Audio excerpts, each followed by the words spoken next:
Well, good evening, everyone. It is my pleasure to bring you a really special MI colloquium this semester, our first ever hybrid. Thanks to Mark Aronson for coming up with this idea. But we have two wonderful speakers, and again, what we're going to be talking about today is the power of the picture book.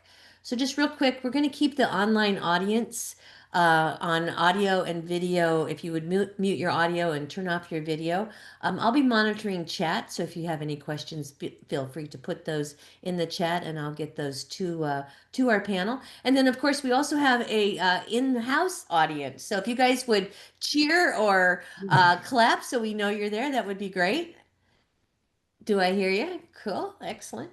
All right, so let me go through a couple real quick housekeeping things while I'm admitting people. So again, we are joined today with Mark Aronson, Claudia Zoe Bedrick, and Peter Sis. And they are live at Sala Luna in New York City, which is it 41 or 51 41, Carmine? 41. 41 Carmine, sorry. So next time you are in the city, you should check them out. And we want to thank Sala Luna for hosting this because this obviously wouldn't be happening if it weren't for them.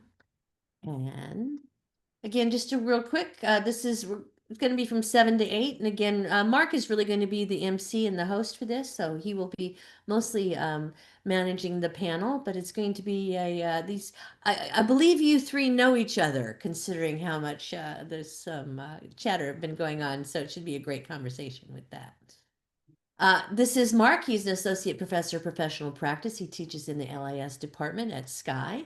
This is Zoe, or Claudia Zoe Bedrick. She is the publisher of Enchanted Lion, which is a fantastic uh, imprint that does amazing children's and young adult literature. And this is Peter Sis, who is an award-winning children's book illustrator and author.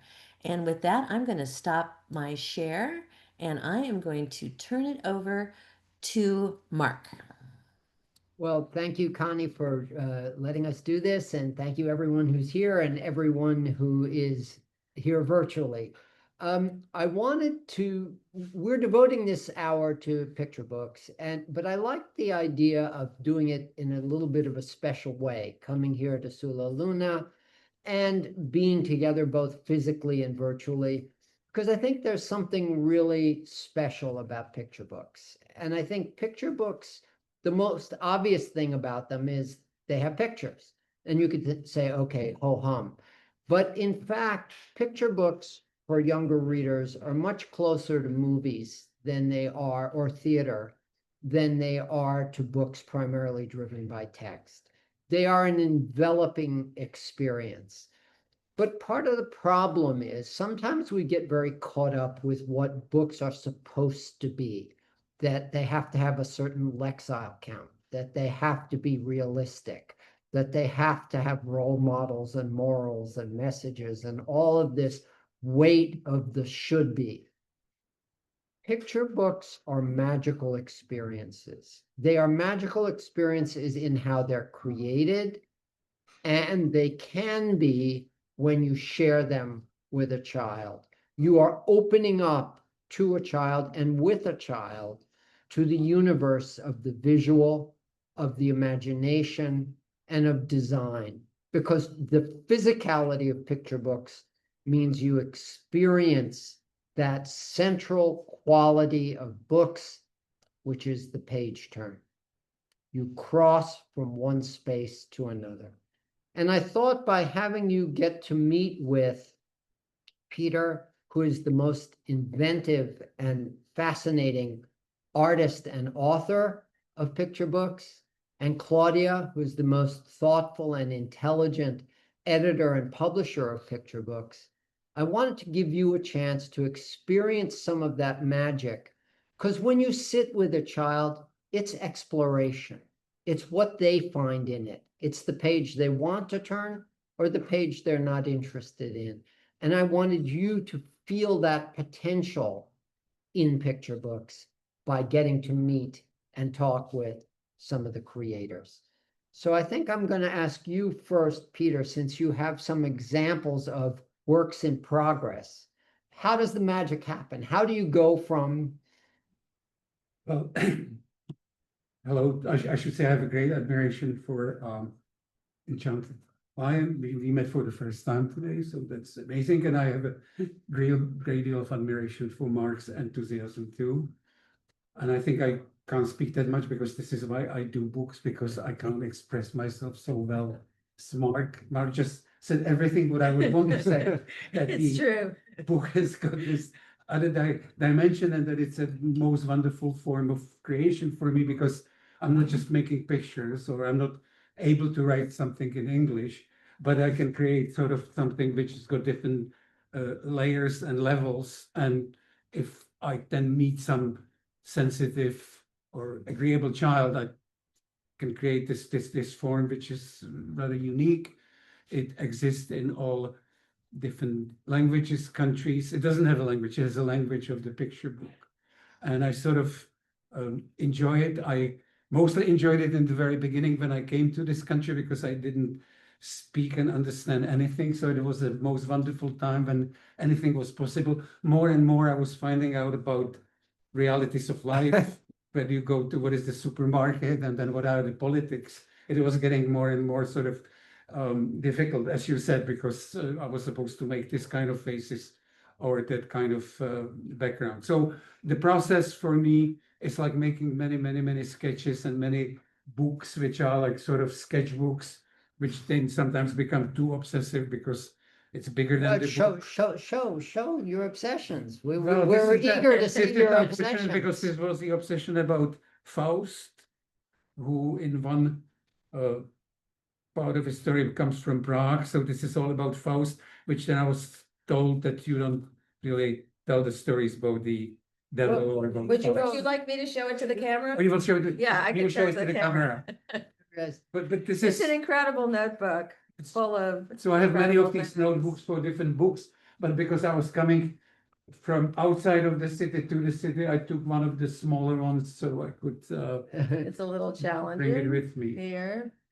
You want to try? Yeah, I will try. And in that time, I was sort of obsessed with the three-dimensional sort of die-cut, Yeah, we can see that pretty well.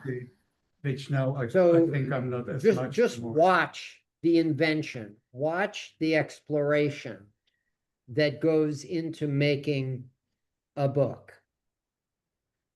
And the big part of it would be the editor of the book, who would be leading me in some way, so I wouldn't become that obsessive. I was very fortunate to have for 27 years Francis Foster, who I did most of the important books in my life. And then, of course, the publisher who would be behind the book and market it. So this is a book which never got sort of really finished, but it still might. See, to me, there's an element where picture books are dreams. And like dreams, they have a reality and an unreality. And they invite you to go with that, borderline into wherever it takes you.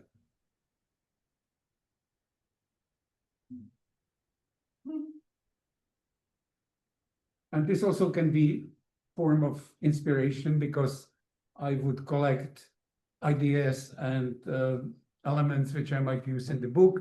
When it goes into some further consideration, then I make storyboards like I used to do for the films. So this is the storyboard after storyboard. So these are like different storyboards which change with the text. And then I would still do like some dummies, and which I didn't bring with me this time. So, all right, we've seen a little bit of how Peter's dreams take form on the page. Claudia is in You the wanna see the- position, yes, that. in the position of being the editor and publisher, which means dreams come to her and she has to help them take shape. So tell us a bit about that.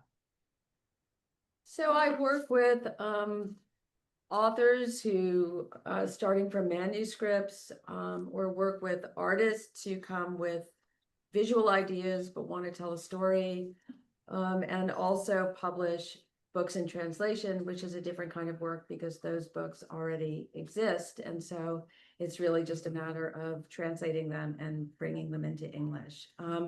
One of the books I wanted to share with you today is The Boy Who Became a Parrot. It's a book that just published this year. It came as a manuscript from a writer who very much identified with Edward Lear and his nonsense poetry, and his playfulness and his kind of wryness and the way he dreamed kind of contradiction into his stories and brought reality and dream together. And he was amazed to discover that as a young man, Edward Lear had been a natural history artist on par with Audubon. He was hired by the British Museum, was painting absolutely exquisite birds, and that this part of his work and life was relatively unknown even to people who love Edward Lear. So inspired by this discovery, he set out to tell the story of Lear, but he didn't want to do it in the classic way that picture book biographies are told today, which is to really stick with the facts, only put into the character's mouth words that he was documented to have said, and to really uphold a high level of veracity in that way. He wanted to bring the spirit of Lear into the book, and to depart from the orthodoxy.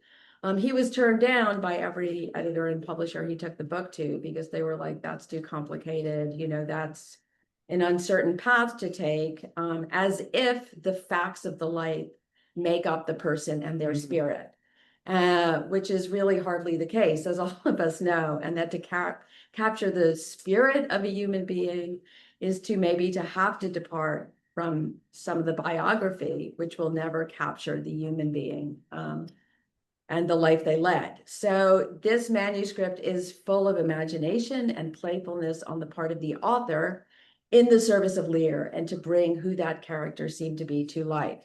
And part of what we were able to use were all of Lear's materials because they are in. And so these, right, so we're going to start with, here we have the jacket cover, which then goes to a beautiful case with a kind of stack of Learian figures from the nonsense poems, made up creatures. So this is really a tribute to Lear, the nonsense poet. Then we go into the end papers, which begin in this kind of bright yellow and end in this kind of deep indigo blue of life's end and the rise of the spirit into the another realm. And so what we had access to were all of Lear's drawings and poems and paintings.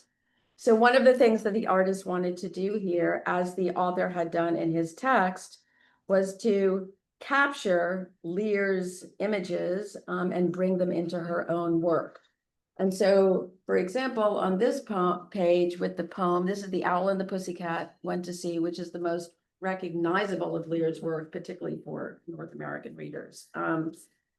This is a kind of tribute on the part of Laura Carlin, the illustrator of the book, to Lear. But then as you go into the book, some of Lear's own nonsense illustrations begin to become integrated. And then when you get to the part where we learn about him as the natural history painter, those begin to become integrated too. So I'm getting to a page where you can see.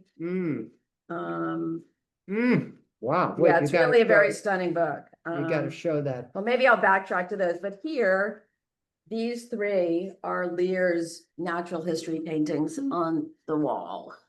I guess I should be showing it here. This whole section is full of fun and play where Lear goes and draws these parrots every day. And basically he ends up in this text, in this beautifully playful book, he ends up in conversation with the parrots. And so it really is the mixture of dream and reality. He talks with the birds. He talks about flying. He talks about what it is to be forming a collection And the parrot scoffs at that and says, huh, I'm part of a collection, am I? So there's a lot of real beauty and playfulness. And here there's kind of imaginatively flying together. So the way we worked on this was to have shared conversation between author, illustrator, and myself, and to really dig into the text and the playful kind of the animating spirit of Lear.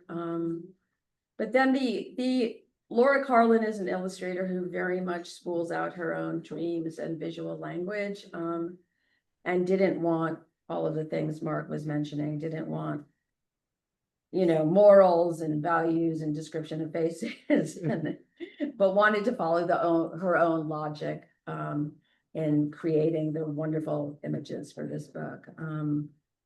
And at the back, we have a very nice key where Oh, we wow.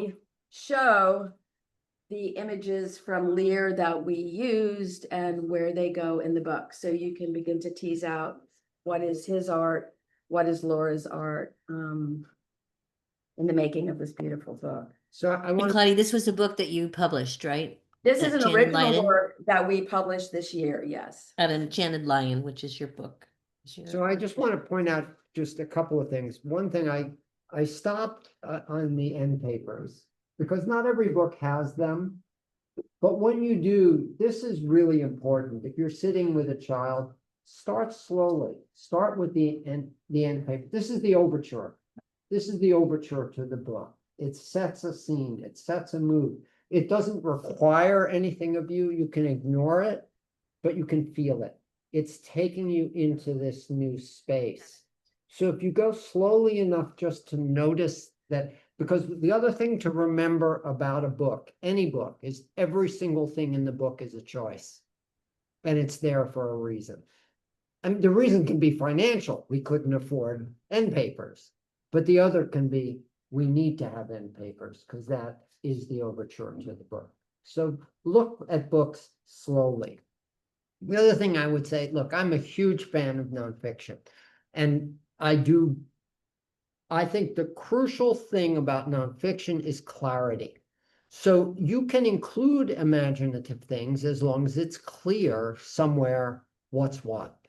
That to me is and that's how what we do differs from, well, we'll get into a whole other thing about AI. But anyway, Yeah, I mean, one of the key elements of this book is a kind of mini comic that happens in the middle. Lear's life really takes off and his nonsense is born when he meets children. And he meets the children of an earl when he is living on the earl's estate to document his wildlife. And it's really with the children that he feels comfortable and begins to play. And so that intensity of playfulness that births his nonsense was captured in the form of a mini comic, which happens kind of in the middle of the book. So like Mark says, like that mini comics kind of like takes you into another space where this conjuring of nonsense is happening in play with the children. And it does take you out of the main narrative. So there is a kind of clarity there as to what's happening at that moment with this explosion of imagination. And then you sort of flow back into the body of the narrative. That's wonderful. It's a very special book, and it was extremely fun to work on because it does so many of the different things that only picture books can do. So were you always in agreement, or were there moments when you had I to, had the same question.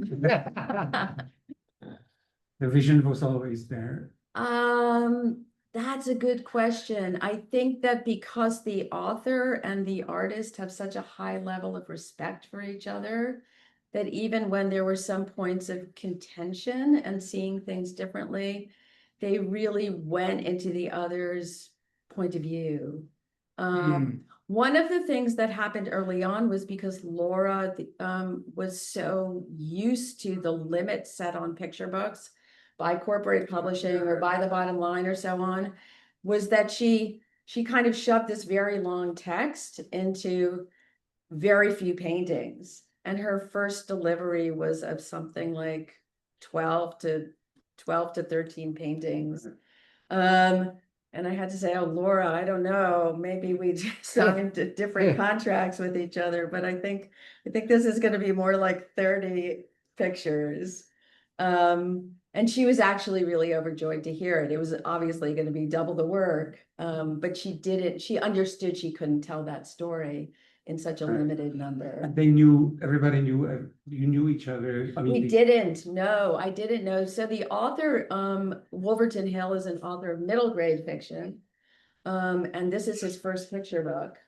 And he really just became smitten with the idea of sharing Edward Lear with young readers, having discovered the natural history art. And then I knew of Laura's work, of course, for a long time, and just had the impression she would never say yes to anything, because she is so particular. But then she loved the weirdness and playfulness of the manuscript. it's probably for another talk, but it was in my time always big issue if the publisher will introduce you the author, and then a few times in the beginning on my own, I met the author, but then I realized I'm in trouble then because the author would say, but you're going to change the trees, right? So I didn't have the protection of the publisher who would be in the middle sort of deciding certain things. So it's probably different now, because I don't think it's different with big publishing. I think with the bigger publishers, there's the kind of the art director who correct, it's true. mediates Yes. between the author and the artist, and they don't have much to do with each other. One of the things that Enchanted Lion, I think, offers as a small publisher is the True. possibility for authors and artists to work together. And only once did it become, like you say, that the artist was really unprotected. And I had to tell the author to kind of just let her go and take them out of touch for a while. That's Yeah. It's one thing to remember that when you write a picture book, you may have your vision of what it's going to look like, and congratulations, but the artist may have a very different vision, and you have to make space for it. It's song, it's like song, it's music and words. The words change with the music. And you have to be open to that, and to where now there can be mismatches, there can be bad songs, but it's also, you have to recognize that your image is, you're working with someone else, you're dancing with another partner, and that's going to take you somewhere unexpectedly. Yeah. So quick question for you guys. How do you prepare? How do you, again, our audience, our online audience are MI students. A lot of them are school librarians or public librarians. How do you advise them to use a picture book like what you just presented in the library? Like, does it appeal to both adults and children? How would you guys advise our students on incorporating I think something I haven't like read the that? book yet, but I think a book like this can be used many ways. I think certainly adults will find that interesting. But the thing about picture books is, one essay I always assign, Martha Paravano's brilliant essay, says a picture book is a source of transferable energy. It takes place between two people. It's not an individual, because the whole point of especially a younger picture book is the child can't read yet. So it's an interaction among or between the actors. It's a script, it's a score that is performed together. And so if something's a little older, the adult can explain something. And also, a child goes where the child goes. Maybe they linger on a part, maybe they skim over a part, maybe they really want to go into something, maybe they just want to see the birds, and they go and look at that. You have to be, it's working with children in picture books, it's not a requirement. We will do every page, and when we get to the end, you will be at level 2, and you will be good because you're at level 2. It's an experience that you're sharing together, and you fish for where that connection happens. Yeah, I mean, I would say with this book, there are many ways to bounce off it. I mean, you would want the librarian, let's say, to read it in advance and to like find the direction with it. Maybe you focus on the nonsense. I mean, it opens with the poem, The Owl and the Pussycat. you can read the poem and just play with the poem and talk about the fact that there was this man who played with language that way. He made up words. There's a nice part in the back section that introduces words he made up. And so you could really just kind of like bounce off the poem and the idea of making up words and the relationship of like words to sounds and creatures and reality and go with that. Or you could talk about the fact that Lear was painting at the British Zoo right when it opened, that it was a moment within a major city where animals started to live amongst people in this thing called the zoo. And he was documenting it. And, you know, that could be another kind of direction of inroad into the book and sharing a facet of it. And it can save you so much time in a wonderful way, because I remember at the Lear that I thought, what a amazing prose, but he didn't know anything about his paintings. And then, I don't know, 60 years later, I found about his paintings. I said, wow, no, I was telling everybody, and here you just open the book and you know about it. So Yeah, it just yeah. saves you, if you Saves you 60 Saves years. No, no. 60 years. Yeah, right. I mean, you don't have to be going discover, you just have to do it right there in a beautiful way. So I have a couple questions coming in. Do you want me to hold them for a little bit? And you guys have Go more, or do you want to ask them now? Go ahead, questions are all. Okay, well, Doris is here. Doris, do you want to take yourself off mute and ask your question directly? Okay. So Claudia, I hear so often that authors and illustrators are not allowed to communicate with one another. And I heard a classic example from Margaret Mahy, who wrote a story called The Rattlebang Picnic, and it was illustrated by Stephen Kellogg. She had envisioned the story as a fantastic story, but set in New Zealand on a specific volcano. And when she saw the published book, it was Stephen Kellogg's fantastic, very much not grounded in New Zealand illustrations. So my question is, do you often have the author and illustrator communicate to create a book that, while the illustrator has an opportunity to express their perceptions of the story and the author has a chance to kind of network and collaborate with them? Is that a process that you do in many of your books? I'm really curious about that.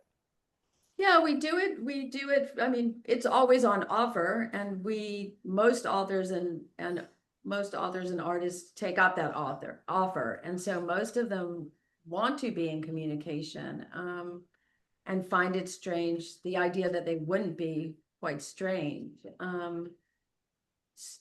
I would say that it's always a conversation to begin with, where they're understanding, the artist is understanding what the motivation was for the author to tell their story or write their bit of nonfiction or whatever it is, and what was driving them and kind of what feelings were at work and so on.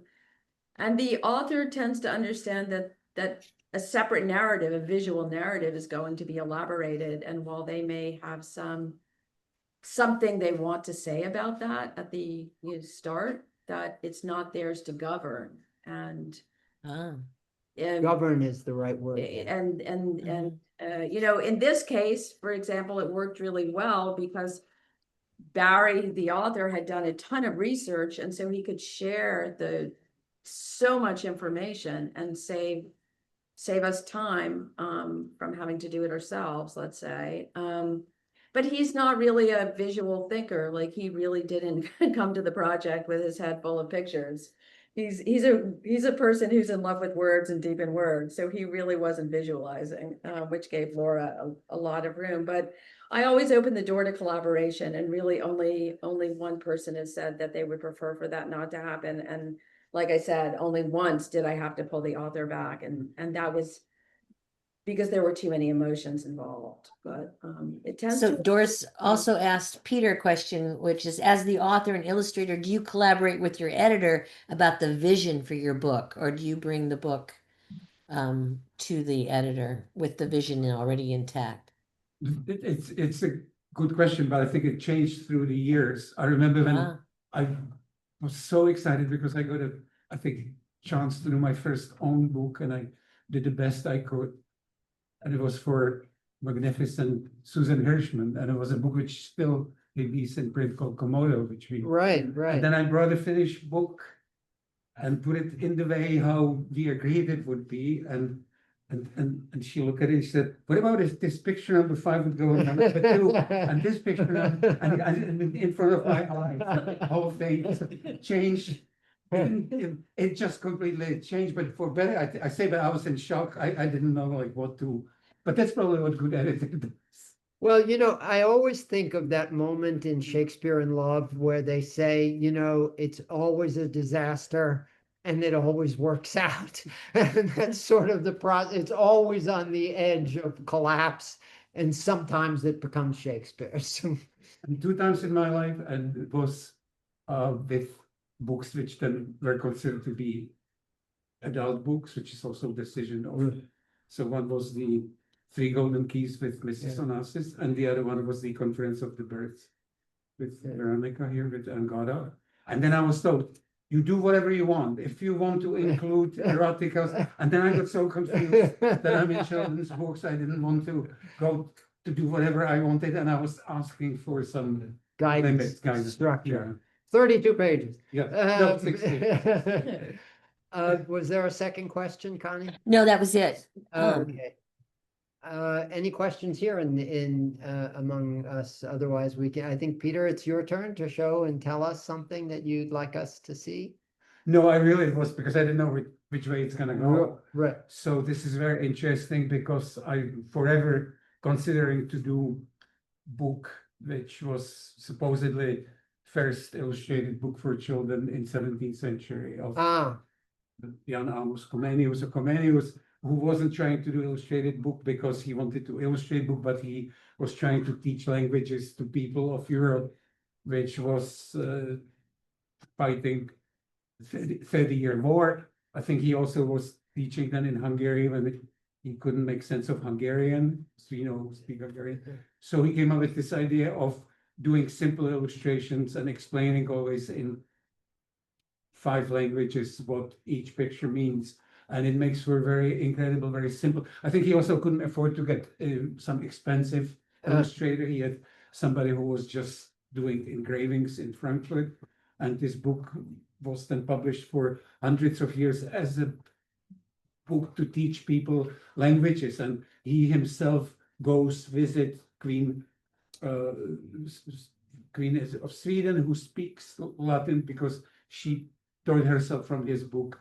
wow. So I think it's a fascinating sort of illustrated book in the way he did 150 illustrations. Oh, he wrote 150 pages which were illustrated, and it still has got this very, very sort of like simple concept, which now would be hard to do because it would make no sense to do it like that, but to do it as a tribute to him, because in that time he was an immigrant for his whole life as being sort of Protestant, and very often they used to say he was offered to be the first rector of Harvard University by John Winthrop, but now I don't know if that's even like a good thing. So, but he didn't take it anyway in 1647. So that's sort of something which I just And get the to title of the book is the title of an award for nonfiction. You Orbis Orbis Pictus, Pictus yes. it was the title of Comenius's book. So Peter, I have a quick question. So how do you use imagery? How do you, when you illustrate, how do you use imagery to, I guess, communicate ideas that words can't?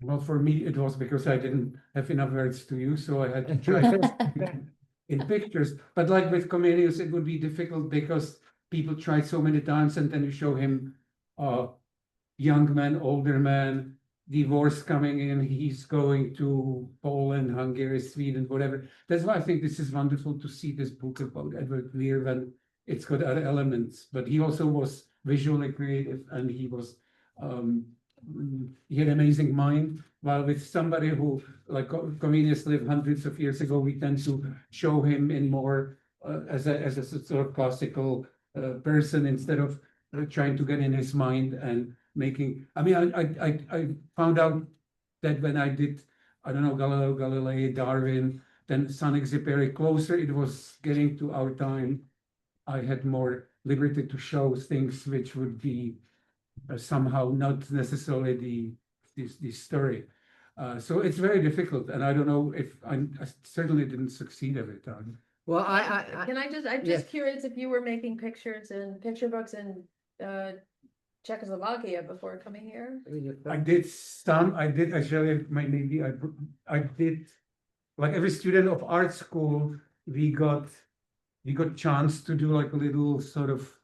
We could choose, and I have chosen then to do animation because it seemed to be much more movement, much more fun, and less of the political censorship. Because I grew up still in the time of political censorship, so each picture could be questions like there was a famous story in my life when they asked me if I checked which side is the wind supposed to blow from. They said, did you check which side is the wind supposed to blow from? And I had like this picture of the old airport with the windsock blowing, but it was in some political context, even could be blowing from left to right or from direction of Europe towards Moscow. And I remember that I was like 20-year-old, just graduated of the art school. And I started laughing and he said, you don't laugh. He said, this is very important question. And he called Ministry of Information and said, what is the information? What are the directions for the wind? And the people didn't know. And I sat there for like 25 minutes. And then I was really concerned because it wasn't much money, but it was like money for me to pay the rent. And then the phone rang and they said, you're lucky, you have the right. I was blowing from left to right. And I was okay with Wow. that. But then it was when I worked for 17 years for New York Times. I would do picture, and in that I was very strict about the body parts or anything, and I would do drawing with the landscape, and somebody would say, "That's the shape of a woman." I said, "No, it's the mountains." So and you do the picture. It was a different kind of visual censorship. So these were all very good lessons for the book. Well, I wanted to, Yeah. Connie, pick up a book of Claudia's when you said, ask the question about, are there things that can be done in images that words don't? And I thought you might want to show this book. I'm afraid this book is almost impossible to show in this lighting and over a camera because it's Okay. mainly white, like. Ah. I mean, if you have a chance to see it in the right lighting, and if you have What's the name of the book? touch it, it's called The Forest. It's by Violetta Lopez and Valerio Vidali, and they made it together. So it's a book about it's kind of the circle of life. It's a book of from birth to death, as represented through the human face. So you open with what is clearly the face. You can see it, Peter, probably in the light. It's a round face of a child. So it's plump and you can touch it and you can see, which you can't hear, that you're starting with the face of a child. And so we used embossing and debossing and die cuts to tell the story of life through the book. And it goes right to the face of old age. Like here's a really brilliant page. Yeah, doesn't really translate that well. Doesn't in really our, currently translate. media. It's two hands with all the like lifelines and wrinkles and the you know, that you can see. It's all not in this light, but it's all embossed and debossed. So this is a book that you really must experience as a book, as a material object. And we in part made it that way. You know, to use the beauty of materials and to use the beauty of the book to tell a story that is one of engagement and participation, has a great tactility to it. And at the end of the book, the round face of the infant is, of course, just lines, wrinkles. It becomes wrinkles, and then it becomes lines in the Wow. ground, out of which new tendrils grow, you know, so sort of like the cycle begins again. It's so wonderful that you did it, because at one time I wanted to do a book about somebody who goes blind, and you would have things which you would. So I even got like sample made, but then it became like, who's gonna like want the book? There is a publisher. I met a publisher in Bologna who did does, maybe still does, picture books for the blind where the art is raised. So it's not just Braille text. Mm. It's the images can be read through the fingertips. So there are people, and I think that's a great point Claudia made about the tactility of books. And any book has a dimension. And what we call, when you talk about the size of a book, it's called the trim. What's the trim size? But it also has weight. And it is that physicality is part of the experience, and certainly for a child, and something you can enjoy sharing with it. I mean, evidently, there's been quite a bit of research done at this point, and, you know, I mean, neurologically speaking, you know, there's good evidence that turning the pages of the book and interacting with the book and picking it up and feeling it and working with it, you know, as a physical object actually enhances learning, increases memory retention, and absolutely changes the kind of participation you have and the understanding you have of what you're doing from scrolling. And scrolling is a deep decrease in retention, in comprehension, in engagement. So it's not at all the same thing. So how do you see a picture book helping children explore difficult topics Well, that I think or complicated a topics? single answer, because I think it has to do with, so there've been some this is a larger discussion, but there have been great picture books done, especially in Europe and in Asia, dealing with death. And as Claudia was just saying, it's cycle of life, but in an American context, it tends not, the idea is that it's too much. And we were just talking about this in the children's class about Grimm's fairy tales, etc., and people objecting there. But you can do it very effectively. It takes talent and thought. I mean, I think one of the typical things said about difficult topics in picture books is that it's a safe space in through which to share them, you know, and that a child is often sharing a picture book with a teacher or a parent or some adult in their lives, and which opens up a space of conversation or a space of trust and intimacy so that the child is exploring difficult topics in a way that is less raw and less threatening than if you're just confronting it in reality and having to suddenly deal with it. So how It's does a librarian or a hard to teacher then help the child see as well as read that story? What is their role?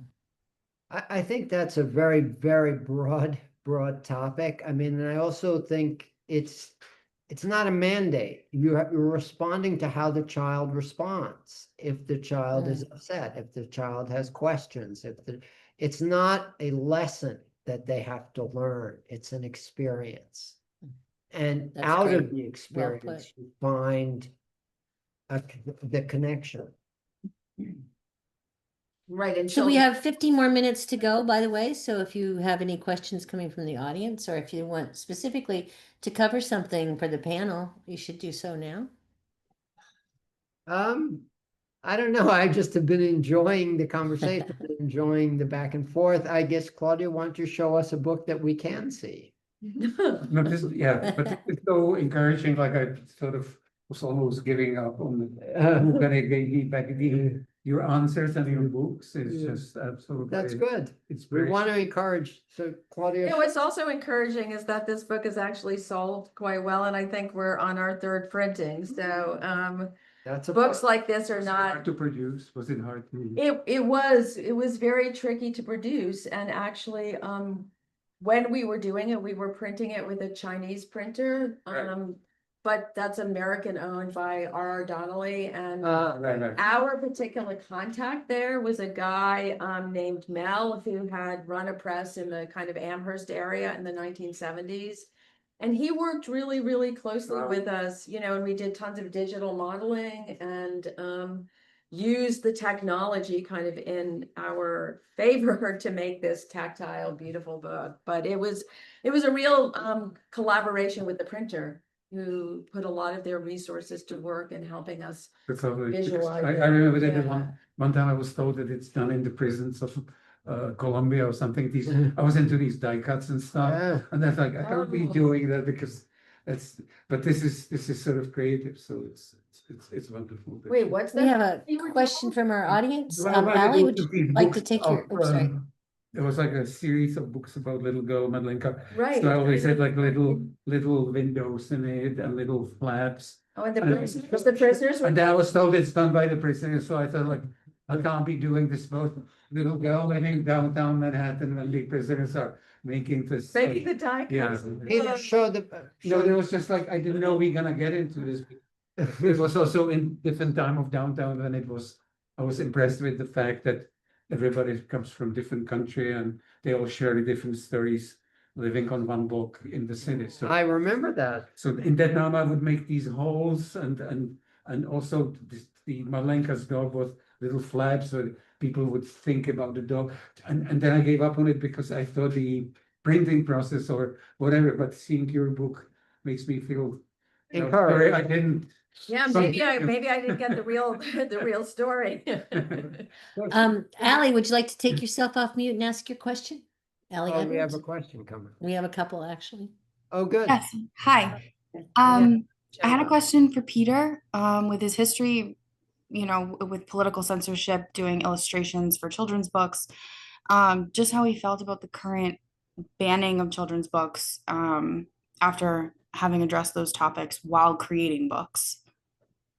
Yeah, that's sort of so weird for me in America, just because lots of history of Europe is about different regimes or religions following each other and banning previous books. So I myself grew up with lots of books which were from pre-war, which were from the time when it was Austria-Hungary, then becoming Czechoslovakia, then coming the Nazi regime. So, and some books were not.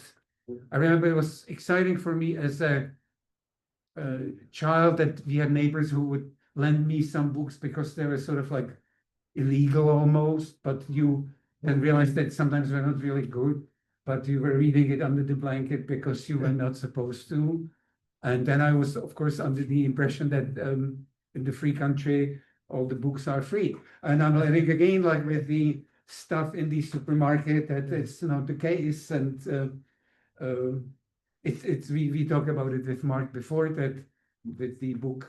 I was just in Europe last week at some conference, and I have this book, Starry Messenger, which was sort of about a man, Galileo, who already had trouble with his books being banned. Then I did a book about him, and I thought he's sort of approved because the Pope agreed with everything in 1982. His whole theory was made Accepted. okay. And now last week somebody was texting me in Europe said, as you know, your book Starry Messenger, the parents of Iowa are now deciding if it should be banned. So I got completely confused about this whole cycle of books being, and I don't know if it's true even, so we didn't get into that. Michaela, yes. If you're comfortable speaking on it, when you were younger, did your teachers or librarians convey anything about those books or this topic or try to read it anyway, or how did that? No, in a way, I was thinking I was very lucky with the teachers who were not pushing the political agenda. It could be very dangerous because you could say things as a child which you heard at home, then everybody. So in the way, nobody was recommending anything, but nobody also was making big issues if we were wrong. But there were cases when this could become a big problem. We, Also, when stuff was banned in those countries, I mean, it was a really different situation from here and deeply threatening. I mean, the books that are banned here are banned in certain states or schools or so on, but like you can go on Amazon and buy them, like, and you're not going to be thrown in prison for teaching them or banning them, or like not yet, I mean, it was, I mean, there it was high stakes compared to where we are. But it was mostly because of political issues. It wasn't about I think here's all kinds of issues now. but it's There's still, all kinds of issues now. Francesca told us that this great Leo Leone book, Little Blue and Little Yellow, has been banned in Venice. Now? Yes, now, when because get elected. the mayor of Venice banned it because the colors mix and become another color. What?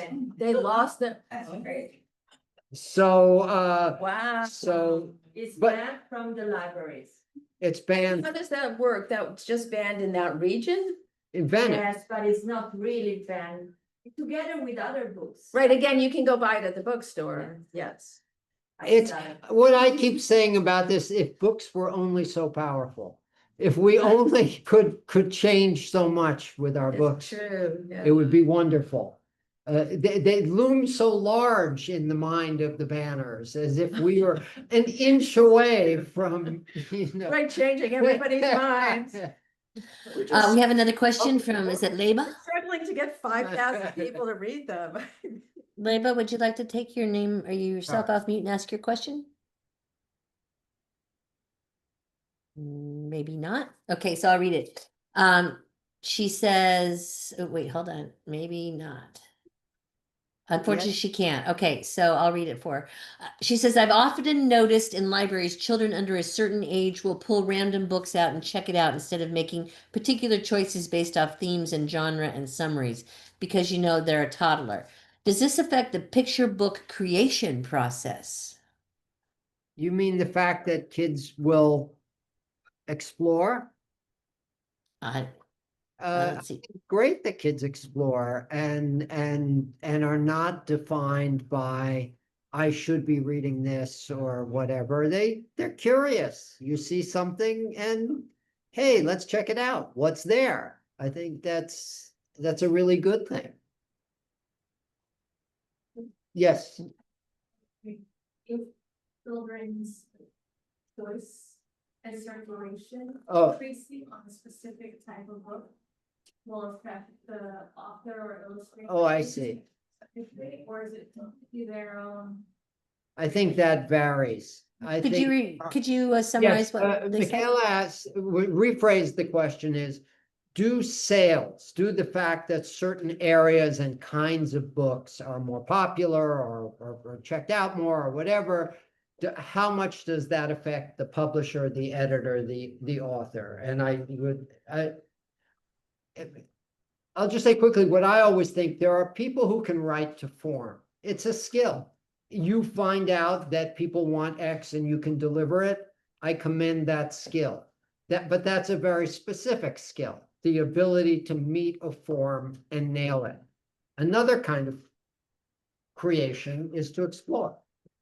Yeah, I mean, it takes a while to make a picture book. It can take a few years. It can take a year for the manuscript to be written, a year for the pictures to be made, and then a year to pull it all together and publish it. So So Claudia, how do you balance that risk taking with well, I mean, I don't think it's ever a good idea to publish for the marketplace. Like, I don't think publishers should do well. I don't think they ever do well to be dictated to by the marketplace, because you have to have a vision that's longer and more future oriented than that. You have to be seeing deep into things, either going into the past to recuperate things, or I mean, coming from different motivations and impulses than just what's working at any moment of time on the marketplace, because that could be a flash in the pan, that could be pretty short-lived.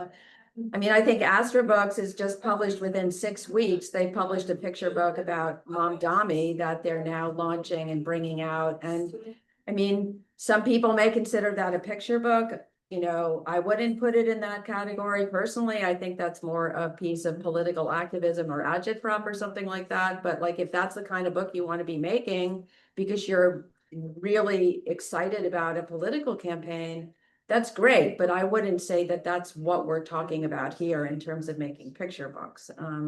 So as a publisher, I don't think it's a really good idea to be dictated to by the marketplace. Yeah, I think. so we've go ahead, that, Mark. And that's what they do. Yeah, what were you saying, Connie? Sorry. Oh, I said go ahead. We've got about 5 minutes left. So I have one last question, which is again kind of closing comments for you guys. So what advice would you give to teachers and librarians who want to build a more globally or artistically diverse picture book collection?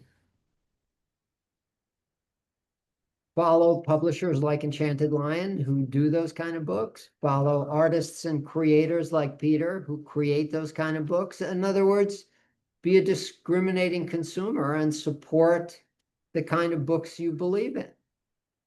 Claudia, what would you say?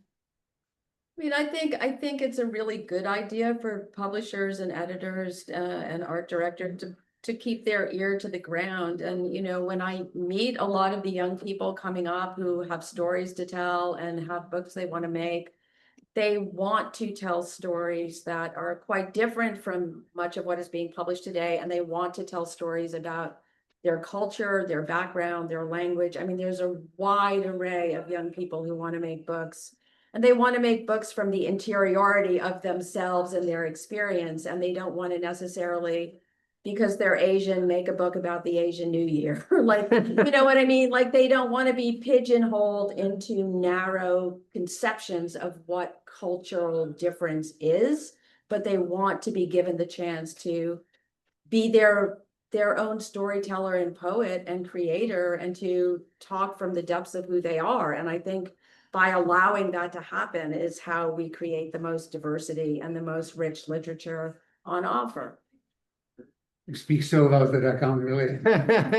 No, they books I did in the past, which I thought the time has passed them, like The Wall or even the Nikki and Vera. All of a sudden, I thought, I remember the conversation with our kids when they said, the Russians you're talking about, they are different now. They are grandchildren of the Russians you experience. Now it's a different world. Then unfortunately, the book has came back again to teach you certain lessons. So I just want to say there are some things which stay around and you can still learn from them. And not always about politics, but about somebody like Edward Lear and his paintings in the zoo in London. I think the thing about children's books, to go back to the very beginning of what we said in picture books, they exist they're for right now and kids right now, and there's something eternal in them. Childhood is eternal. And books that can reach both something that captures what it is to be a child and speaks to a child now, that's not about this moment. Those are books that endure. Yes, Michaela. Anyone can answer. In your process, what are some ways to involve children? Like while you're creating, before, during, feedback, inspiration, children in your lives, how are they involved? Well, I used to, for 10 years, I used to take full advantage of having little kids, but now it's very difficult because they're trying to be polite. But now I'm trying to do something maybe with our daughter, so we will see. She will have enough patience with me, but it's a good question. So, kind yeah. of one closing comment from all of you. So, could each one of you offer a suggestion for our teachers and educators and librarians in the room? Something small they can do to help young readers experience picture books more deeply. What's one small thing? Piece of advice to Just close think, bring out. a sense of play and joyfulness to it, you know, that it's not about learning, it's not about, yeah, sort of like something they should do or something that's healthy for them, or like if they're gonna get into a good college or something. It should be a deep pleasure. Reading should be shared and opened up as a great pleasure. And I think if kids experience it in that way, it's like a transport machine into space, the cosmos, yourself, adventure. I mean, it's delightful. And if it's opened up that way for young people, then it can be irresistible. But if it's something that's a tedium and a bore, then they'll avoid it at all costs.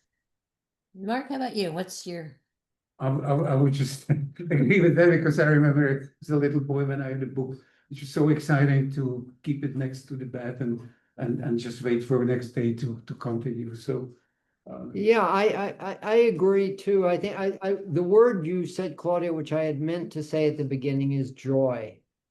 There's joy in books, in the art, in the words, in the experience, in where they take you. I've suggested changing the name of nonfiction books to curiosity books. It's about curiosity. Every book takes you somewhere new. And that's what you want to share. And if the child said, nah, I'm not interested, great. Go to the next book. There's another one to explore till you find the connection that works. And keep searching, keep trying. And with that, I am going to close us out for our online and in-person session. This has Thank been you so much. wonderful. Thank I you. cannot wait to get my hands on some of those books because I'm a really tactile person. Before that, so again, I just want to thank everybody for attending, and I'd also like to let you know that we do have a couple of upcoming colloquiums. Our next colloquium is going to be on October 23rd, where we're tackling a very important and sensitive issue, which is Beyond Trans 101 Practical Gender Inclusion Strategies for LIS Professionals. So if you want to register for that, please email me at connie.pascal@rutgers.edu because we're keeping this out of public social media due to we're protecting both our audience and our speakers from some very nasty blowback that they're getting. And for those of you who are in the MI Colloquium class, you can register on Canvas or email. And with that, I just love to say thank you. Thank you, Thank you. Mark, for putting this together. Claudia, it is always a pleasure to have you join us on our Thank you stage. so much, And Connie. Peter, what a great pleasure much. to meet you as well. So I'm going to go Okay. ahead and stop my share. And I'm going to Okay. stop the recording. And again, just say thank you to everyone. And we look forward to seeing you online and in the colloquium again.